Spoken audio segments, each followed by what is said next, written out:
Halo semuanya, apa kabar? Perkenalkan, nama saya Miftah Faiz Tanjung Bulu dengan NIM PO714203221067. Nah, di sini saya akan membawakan pemeriksaan laboratorium yaitu PCR yang dimana saya mengangkat tema A Suite of PCR CRISPR-Cas13a Assay for Detection and Genotyping of Treponema pallidum in Clinical Samples. Sebelum saya membahas ketahapan PCR, ada baiknya kita mengetahui terkait apa itu Treponema pallidum. Treponema pallidum merupakan salah satu bakteri yang menyebabkan penyakit menular seksual atau PMS, yaitu sifilis. Bakteri ini masuk melalui selaput lendir atau cairan mukosa. Treponema pallidum masuk dalam famili Spirochaetaceae. Bakteri ini disebut juga the great imitator karena manifestasi klinisnya sama dengan penyakit-penyakit yang lain. Manusia merupakan host satu-satunya bakteri ini. Sifilis ditularkan melalui kontak seksual, baik vaginal, oral, maupun anal.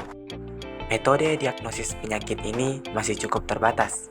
Untuk itu, dengan adanya penelitian ini dapat mempermudah ATLM ke depan. Kita berlanjut ke tahap PCR. Pertama-tama, apa itu PCR? PCR adalah teknik untuk mengamplifikasi atau memperbanyak DNA secara in vitro.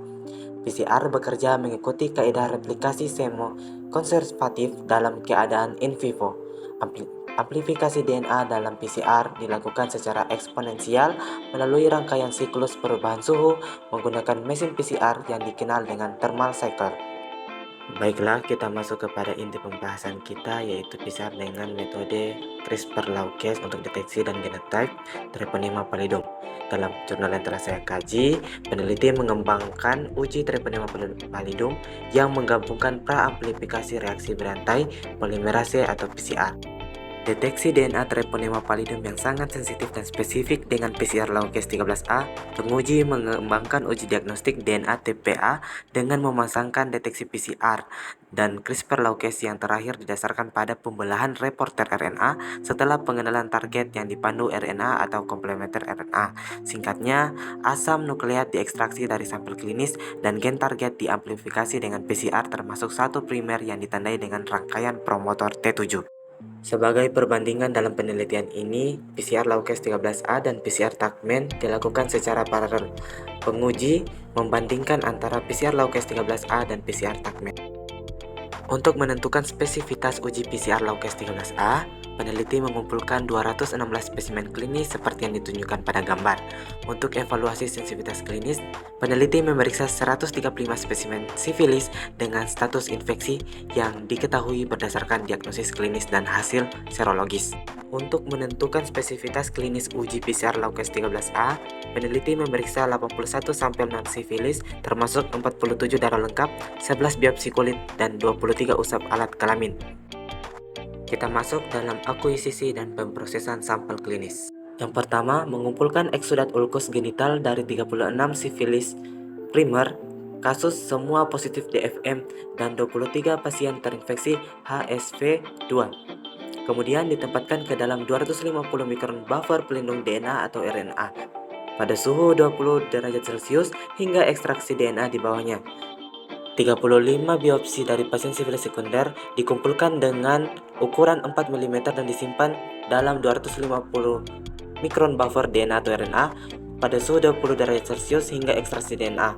Bahkan DNA yang diekstraksi dari jaringan kulit bedah yang dibuang dari pasien non-sifilis ditetapkan sebagai kontrol kulit yang tidak terinfeksi sifilis.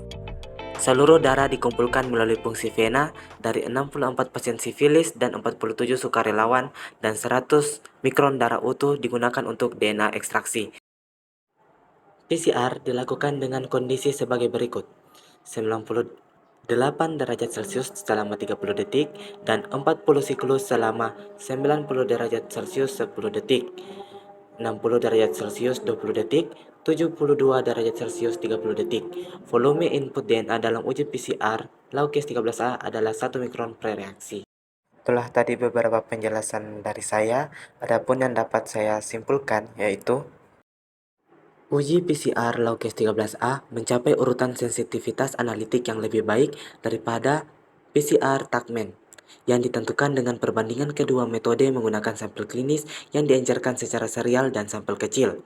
Dan saya ingin berterima kasih kepada Bin Yang dan Hepin Heng sebagai peneliti dalam jurnal yang saya angkat dan saya kaji. Saya juga ingin berterima kasih kepada Ibu Rafika SSC MKes sebagai dosen pengampu mata kuliah Biologi Sel Molekuler 2. Saya juga ingin berterima kasih kepada partner saya, Muhammad Audi, dalam pembuatan video. Mungkin hanya itu yang bisa saya sampaikan. Wabillahi taufiq wal hidayah. Wassalamualaikum warahmatullahi wabarakatuh.